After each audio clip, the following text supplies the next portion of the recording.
Child poverty is significant in New Zealand society as evidently many lives are being impacted. Did you know that by providing New Zealand students with a free school lunch that poverty could be tackled?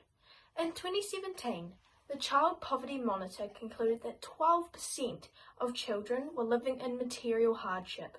New Zealand's incomes are also in the bottom half of the OECD. It's time for change. Hi, I'm Lauren, and I'm here to talk to you about the significance of poverty and the direction of government spending. Poverty is defined as a state of being extremely poor.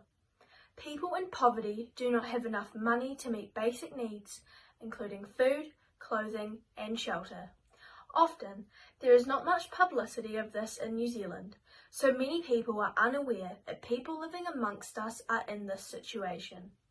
It is estimated that 1 in 7 households are living in poverty. There are children from all ethnic groups living within households with relative low income and in material hardship.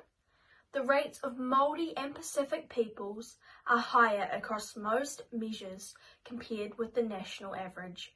This means 1 in 5 Māori children are impacted. I believe that child poverty could be prevented and that every child deserves equal opportunity regardless of their cultural background, parental income, or values. There have been many controversial debates concerning the government's expenditure on children's well-being.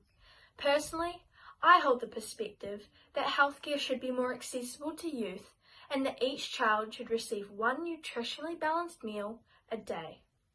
This is with the aim of increasing numeracy and literacy rates in terms of education and provides a focus more on prevention of illness rather than curing in terms of medical care. Without the integration of healthy food and well-balanced diets, it is recognised that concentration abilities decrease and therefore so does the ability to process new information.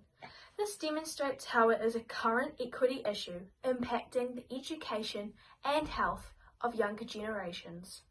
It shows that a systematic political change is necessary. For example, Sweden has nearly eradicated this material hardship we face here in New Zealand by providing its students with nutritious lunches. They also face a similar growing gap in income levels.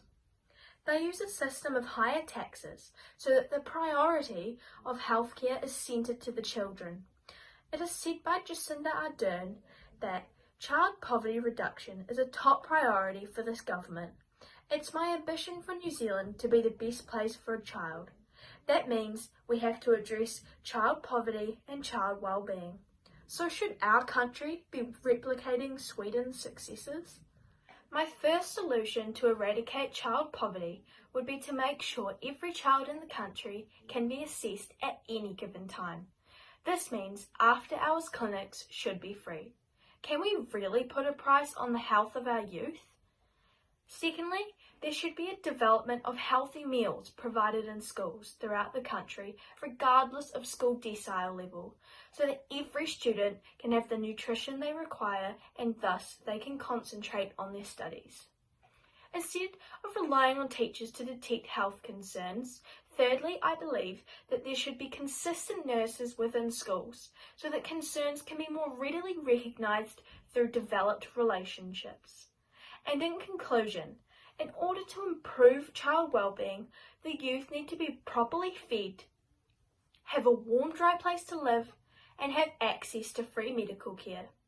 I'll leave you with this. Should our children really be disadvantaged at school as a result of their parents' income levels?